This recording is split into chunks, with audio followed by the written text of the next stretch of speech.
جس پہ آج بات کریں گے کہ کیا واقعی پاکستان کی اکانومی کی سچویشن بہتر ہونے جا رہی ہے۔ ہمارے ساتھ آج پہلی مرتبہ ہمارے پروگرام میں شریک ہو رہے ہیں، ریسرچ میں، پالیسی ایڈوائس میں اور ٹیچنگ میں ان کو 45 ایئرس سے زیادہ ہو چکے ہیں۔ One of the most credible and leading economist from Pakistan, doctor Qaiser Bengali صاحب، thank you so much for joining my show. شکریہ ڈاکٹر صاحب، سب سے پہلے تو یہ پوچھنا چاہوں گی سر، یہ جو IMF کا پلان ہم نے لیا، اس پہ یہ بات حکومت کی طرف سے تو کہا گیا کہ ظاہر ہے کہ پاکستان کی جو سچویشن ہے اس کو بحال کرنے کے لیے، اکانومی کی سچویشن بہتر کرنے کے لیے لیا گیا۔ آپ کیسے دیکھ رہے ہیں کہ کیا اس نے پاکستان پہ کیا اثرات مرتب کیے ہیں؟ اور اس کے ساتھ ہی میں آپ سے یہ بھی پوچھنا چاہوں گی کہ جو اب یہ بات کہی گئی ہے کہ قسط جاری کر دی گئی ہے، تو چھٹی قسط کے جاری ہونے کے بعد کیا ہماری اکانومی پہ بہت اچھے اثرات مرتب ہوں گے؟ دیکھیں، پہلا سوال یہ پوچھنا ہے کہ ہمیں اس قرضے کی ضرورت کیوں پڑی؟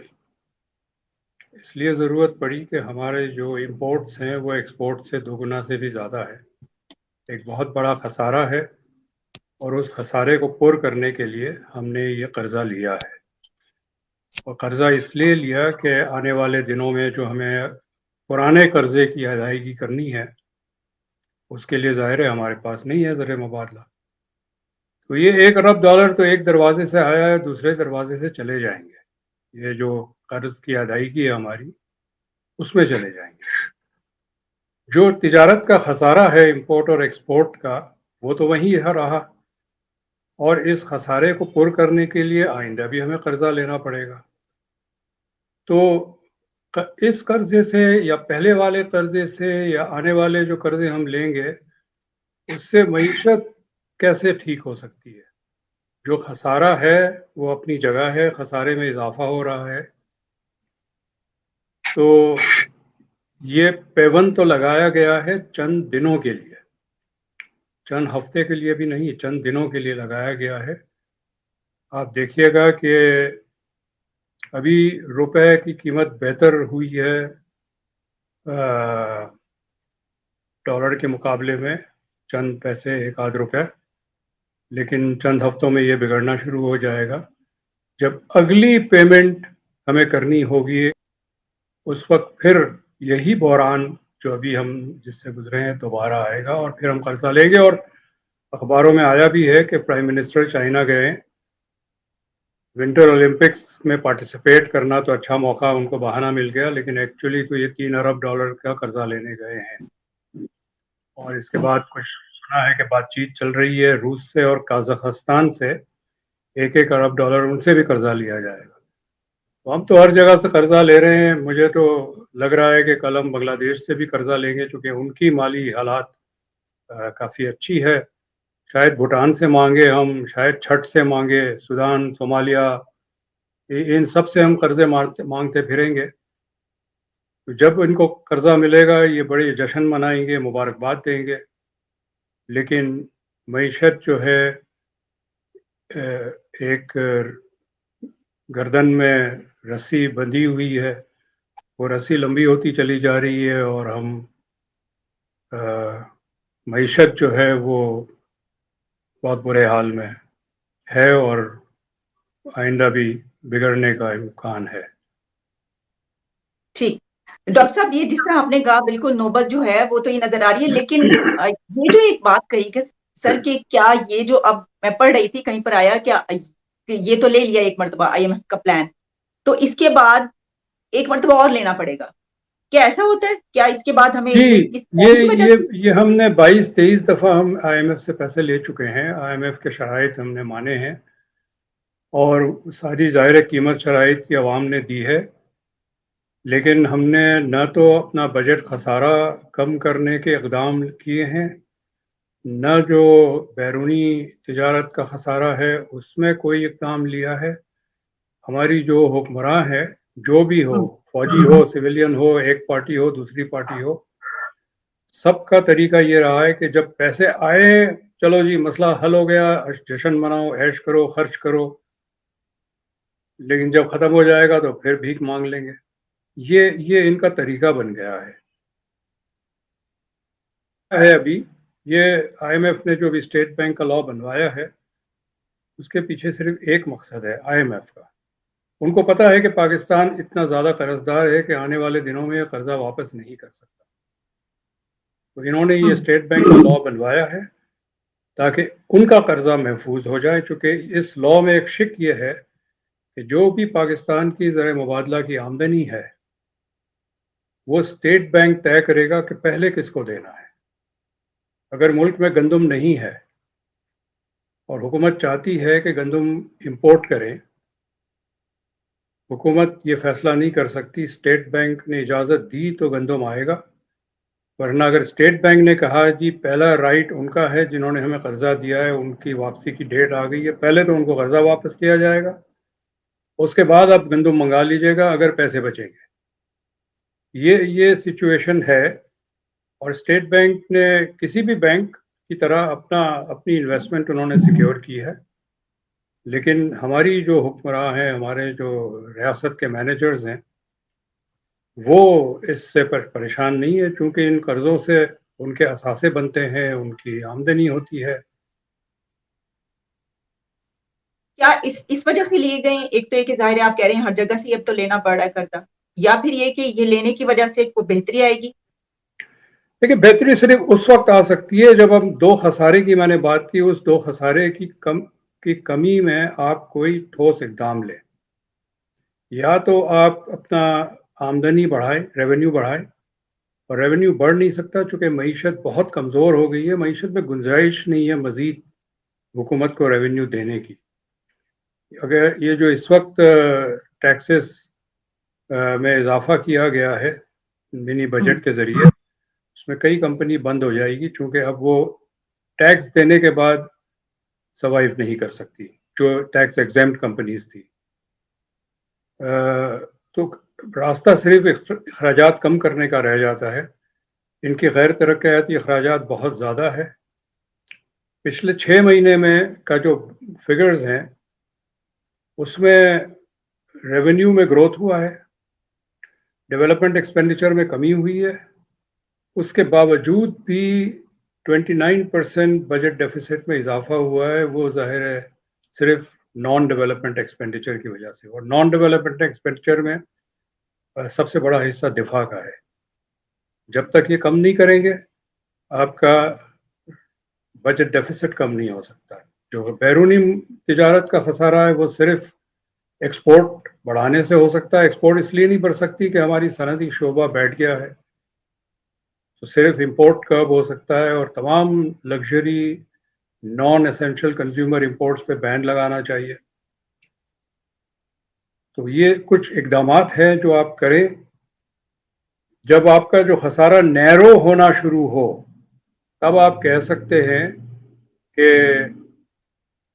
بہتری کی طرف جا رہا ہے، لیکن ہمارا جو کرنٹ اکاؤنٹ ڈیفیسٹ نیرو ہوتا ہے وہ اس لیے ہو رہا ہے کہ امپورٹس گر گئے۔ امپورٹ اس لیے گر گئے کہ کارخانے بند ہو گئے تو وہ را مٹیریل نہیں امپورٹ کر رہے ہیں، تو یہ تو کوئی حل نہیں ہے۔ نان ایسینشل امپورٹس کم نہیں ہو رہے ہیں، وہ تو بڑھتے چلے جا رہے ہیں۔ آپ کسی سپر مارکیٹ میں چلے جائیں، کراچی، لاہور، اسلام آباد، اپر انکم ایریاز میں پاکستانی چیزیں ڈھونڈنی پڑتی ہے، ہر چیز امپورٹڈ ہے وہاں پر۔ Cat food and dog food بھی امپورٹڈ ملتا ہے، جبکہ 2/3 بچے اس ملک میں according to the UN malnutrition کا شکار ہے، لیکن ہمارے جو اشرافیہ کے کتے بلی ہیں وہ امپورٹڈ کھانا کھاتے ہیں، جو ڈالر میں امپورٹ کیا جاتا ہے۔ ڈالر مہنگا ہوتا ہے تو اس کی قیمت غریب سے غریب آدمی بھی ادا کرتا ہے۔ جی ڈاکٹر صاحب، سوال ایک یہ بھی اٹھایا جاتا ہے کہ بنگلہ دیش نے ہم سے بات الگ سے سفر کیا جب، تو وہ ترقی کر کے بہت ہو گیا، ان کی اکانومی بہت زبردست ہے، بڑا اچھا جا رہا ہے، تو مطلب ہم کیا کوئی ایسا فارمولا کیوں نہیں اپنا پا رہے؟ کیا ہمارے ساتھ پرابلم کیا ہے؟ نیت کی بات ہے۔ بنگلہ دیش کی جو رولنگ کلاس ہے ان کا مقصد ہے کہ ملک کو مضبوط کریں، غربت میں کمی کرے، جو انہوں نے کافی حد تک کی ہے۔ ایک اسٹرانگ اکانومی انہوں نے بنائی ہے ایکسپورٹ بیسڈ۔ ہم جب بنگلہ دیش پاکستان کا حصہ تھا تو ان کی جو مین پروڈکٹس تھے وہ جوٹ اور چائے تھے، ٹی۔ اب جوٹ تو زیرو ہو گیا تقریباً، چائے 5 سے 10% ان کا حصہ ہے ایکسپورٹ کا، باقی سارا ان کا مینوفیکچرڈ ایکسپورٹس ہے. ہماری اشرافیہ جو ہے ان کی نیت ہے بھئی خود پیسے بناؤ، ڈیفنس سوسائٹیز بناؤ اور عالیشان بنگلے بناؤ، موٹر وے بناؤ، ہائی ویز میں کٹس بند کرو تاکہ گاڑی والے آرام سے گاڑی نکال سکے، بیچ میں رکاوٹ نہ آئے. چاہے جو اسکول کے بچے سڑک کے ایک کنارے کھڑے ہیں، دوسرے کنارے جانا ہے وہ جا نہیں سکتے کیونکہ گاڑیاں بہت تیز جا رہی ہو، وہ کراس نہیں کر پاتے. تو جس ریاست کا مقصد صرف اشرافیہ کے لیے سہولتیں پیدا کرنا اور ان کے لیے ان کو سرو کرنا ہے، ایک 2 پاکستان ہم نے بنائے ہیں، اشرافیہ کا پاکستان ہے، عوام کا پاکستان ہے، اور سارے وسائل اگر اشرافیہ کے پاکستان پہ لگائے جائے، جو جن کے ایوری سیکنڈ فیملی ملک سے باہر ہے، فورن نیشنلٹی ہے، ان کا گھر ہے، جو یہاں پر اشرافیہ ہے ان کو ملک کی تباہی سے پریشانی نہیں ہے. ان کو ایک پریشانی ہے، وہ یہ کہ جب حالات بہت بگڑ جائیں گے تو ایئرپورٹ کیسے پہنچیں گے. یہ صرف واحد پریشانی ہے، ملک کی تباہی کی پریشانی ہے. اچھا ڈاکٹر صاحب، میں پڑھ رہی تھی کل ایک بیان آیا میاں منشا صاحب کا. انہوں نے کہا کچھ، انہوں نے یہ بات کی چیمبر آف کامرس میں، وہ بات کر رہے تھے اکانومی کی بڑی بات کی. انہوں نے کہا کہ مطلب آپ تو بہت بڑا ایک ڈیزاسٹر ہوگا اگر یہ اکانومی ہم نہ سنبھال پائے تو کیا ہوگا. اچھا اس کے ساتھ انہوں نے ایک بات کی کہ اگر ہم اپنے نیبرنگ کنٹریز جو ہے انڈیا ہے اور اس طریقے سے ہم اپنے تعلقات بہتر کر لیتے ہیں اور ٹریڈ شروع کر دیتے ہیں تو اس سے ہماری بڑی خوشحالی آئے گی. یعنی یہ کہ بہتر، آپ سمجھتے ہیں کہ ٹریڈ کرنے سے، اسٹارٹ کرنے سے یا ایسے سٹیپس لینے سے پاکستان کی اکانومی پہ بہتر اثرات ہوں گے، اچھی ہو جائے گی پاکستان کی اکانومی؟ دیکھیں، ہمسایوں سے ٹریڈ کرنے کا ہمیشہ فائدہ ہوتا ہے. ہم اس وقت بہت سارا را مٹیریل جو ہے وہ دور دراز علاقوں سے منگاتے ہیں. ہم چائے کینیا سے منگواتے ہیں، جبکہ انڈیا سے اگر ہم چائے منگوائیں تو ہمیں وہ فریٹ کاسٹ بہت ہی کم پڑے گا. انڈیا ہم سے کافی دور ہے، ہندوستان بالکل ساتھ ہی ہے. اس طرح بہت ساری اشیاء ہیں جو ہمیں سستی ملے گی جو اس وقت ہمیں نہیں مل رہی ہے. لیکن ٹریڈ نہیں ہو سکتا، یہ ہمارا ریسرچ کا ایک نتیجہ ہے.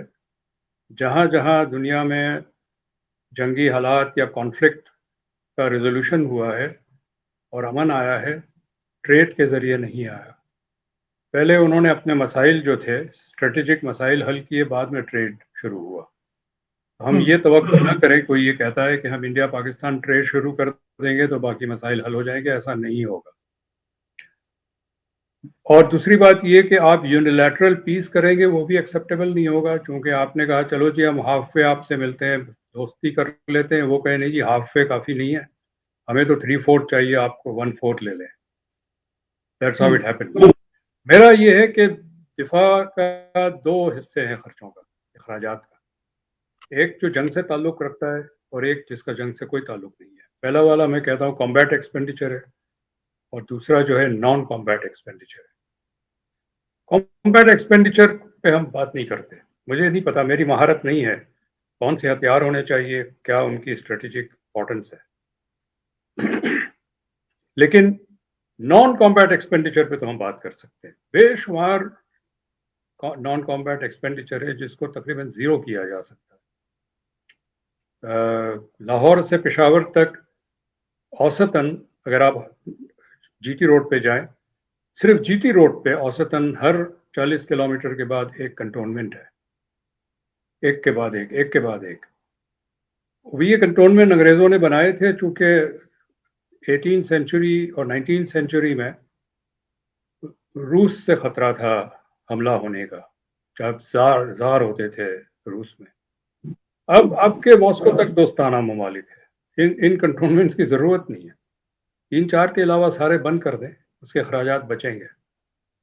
ہر ملک کا ایک وہ ہوتا ہے، کوسٹ گارڈ ہوتا ہے جو پیس ٹائم میں کوسٹ کی رکھوالی کرتا ہے.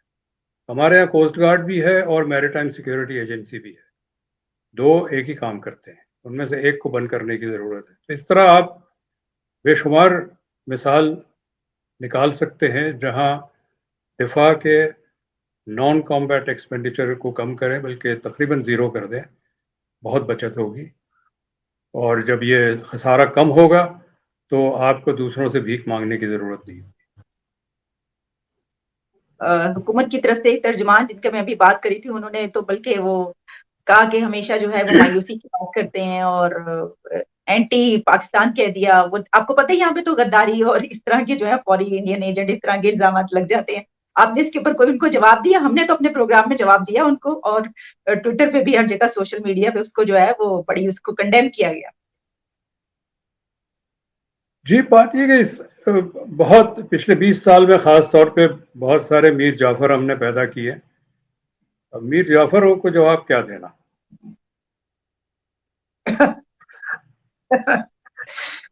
ایک آخری سوال میں آپ سے یہ کرنا چاہوں گی. دیکھیے یہ جو ہم اب آئی ایم ایف کا پلان تو ہم نے لے لیا اور اس میں ہم پھنس چکے. اب ہم نے دیکھا شبر زیدی صاحب نے بھی ایک بات کی تو بڑی اس کے اوپر تو بڑا ہنگامہ ہوا کہ جو ملک ہے وہ تو بینکرپسی کا مطلب بالکل حالات جو ہے مسترفہ. اس وقت جو سیناریو ہے پاکستان کا یہ لینے کے بعد اور پھر سکوک بانڈ اور پھر، تو آپ کو کیا لگ رہا ہے کہ یہ جو اگلا 1 سال یا 2 سال ہیں اس میں کس طرف جا رہے ہیں ہم؟ کیا کوئی بہت بڑا کوئی پرابلم تو نہیں آنے لگا؟ کیونکہ یہ تو کہا جا رہا ہے کہ قرض لے رہے ہیں اور پھر ان کو ادا کرنے کے لیے بھی قرض لے رہے ہیں. یہ تو ہم پچھلے 2-3 سال سے بلکہ زیادہ کر رہے ہیں. I think for the last 3-4 years 5 years اب ہم جو قرض لیتے ہیں صرف قرض واپس کرنے کے لیے لیتے ہیں. جب یہ صورت ہو تو ٹیکنیکلی آپ بینکرپٹ کوالیفائڈ ہوتے ہیں. یہی تو، میں اگر کسی سے قرضہ لوں اور واپس نہ کر سکوں تو بینکرپسی ہے. پاکستان قرضہ واپس نہیں کر سکتا انلیس انٹل کوئی ہمیں مزید قرضہ نہ دے قرضہ واپس کرنے کے لیے. پاکستان آلریڈی بینکرپٹ ہے، ٹیکنیکلی بینکرپٹ ہے. جس دن کسی جگہ سورس سے ہمیں کہا گیا کہ اب مزید قرضے آپ کو نہیں ملیں گے، this country will be bankrupt. مطلب ہم بینکرپسی سامنے آ جائے گی. ٹیکنیکلی تو ہے بینکرپٹ، ڈی فیکٹو ہم بینکرپٹ ڈکلیئر ہو جائیں گے. ہم پیٹرول امپورٹ نہیں کر پائیں گے، ہم دوسرے اسینشیل چیزیں امپورٹ نہیں کر پائیں گے، ہم پام آئل نہیں امپورٹ کر پائیں گے، یا گھی نہیں ملے گا، تیل نہیں ملے گا. اگر گندم کی شارٹیج ہوئی تو ہم گندم نہیں امپورٹ کر پائیں گے. اگر پیٹرول نہیں امپورٹ کر پائے تو ہماری جہاز نہیں چلیں گے، گاڑیاں نہیں چلے گی، ہم سب سائیکلوں پہ یا گدا گاڑی پہ ہمیں جانا پڑے گا. مطلب یہ بالکل ایبسولوٹ ایکسٹریم کیس میں بتا رہا ہوں، لیکن یہ ہے کہ بہت ساری مشکلات پیدا ہو جائے گی. ہم نے دیکھا ہے 2 دفعہ پاکستان کی ریسنٹ تاریخ میں، ایک دفعہ آئی تھنک 97 میں اور ایک دفعہ 2008 میں گندم اور آٹے کی شارٹیج ہو گئی تھی، چونکہ ہم نے وقت پہ آرڈر نہیں دیا. ایل سی نہیں کھولے امپورٹ کے لیے. نومبر میں ایل سی کھولنا ہوتا ہے. گندم کی جو کٹائی ہے وہ مارچ اپریل میں ہوتی ہے. مارچ اپریل میں بیسیکلی ہمارا گندم مارکیٹ میں آتا ہے. لیکن ہمارا اپنا جو پچھلے سال کا گندم ہے وہ دسمبر تک چلتا ہے. نارملی جنوری فیبروری گندم نہیں ہوتا ہمارے پاس، انلیس کوئی اس سال بمپر کراپ ہوا ہے، بہت گندم ہے، پھر تو ٹھیک ہے. لیکن 2 ملین ٹن کی امپورٹ ہمیں، یہ پچھلے 20 سال کا اوسطاً بتا رہا ہوں، امپورٹ کرنا پڑتا ہے. یہ 2 سال ایسے ہوئے چونکہ ہمارے پاس فارن ایکسچینج نہیں تھا تو گورنمنٹ نے ڈیلے کر دیا ایل سی کھولنا. ایل سی جب کھولتے ہیں تو اتنے رقم آپ کو بک کرنا پڑتا ہے. جب ڈیلے کیا تو فیبروری کے مہینے میں دونوں سال 97 میں اور 2008 میں، جو بھی آپ کے سننے والے ہیں آپ جا کے تاریخ کو چیک کر سکتے ہیں، ایک بہت بڑا بحران تھا. آٹا نہیں تھا دکانوں میں، گندم نہیں تھا. تو یہ تو ایک وقتی طور پہ تھا، چونکہ ایل سی اس کے بعد کھل چکے تھے، جہاز آئے، لگے، مال اترا، سسٹم میں آیا. مہینے کے بعد، مہینہ تک یہ بحران رہا، اس کے بعد مارچ میں پھر ٹھیک ہو گیا. لیکن اگر ہمارے جو قرضوں کے چینلز ہیں وہ کٹ آف ہو جاتے ہیں یا ریسٹرکٹ ہو جاتے ہیں اور ہم نہیں منگوا سکتے گندم 2 3 4 5 6 مہینے، تو یہ بہت بڑا بحران ہوگا. بہت بہت شکریہ، آپ نے میرے پروگرام کے لیے وقت نکالا. جی، انہوں نے صحیح کہا، میں مایوسی کی بات کرتا ہوں، لیکن ان کا میرا یہ ہے کہ ذرا کچھ پازیٹیو باتیں ہمیں بتا دیں قرضے حاصل کرنے کے علاوہ، تو ہم بھی پھر جشن منائیں گے ان کے ساتھ. ایگزیکٹلی، بالکل درست فرمایا آپ نے کہ ہم بہت اچھی باتیں کریں گے اگر وہ ہمیں اچھی باتیں بتا دیں گے کہ یہ ہو رہا ہے. ابھی تو جو عوام جس طریقے سے پس رہی ہے مہنگائی تلے، تو کوئی بھی اس کو جو ہے وہ اس پہ بہت ہوپ فل نہیں ہے. تو کیسے بات ہم بہت وہ کر لیں پر امید. بہت شکریہ آپ کا sir. Thank you so much. Thank you.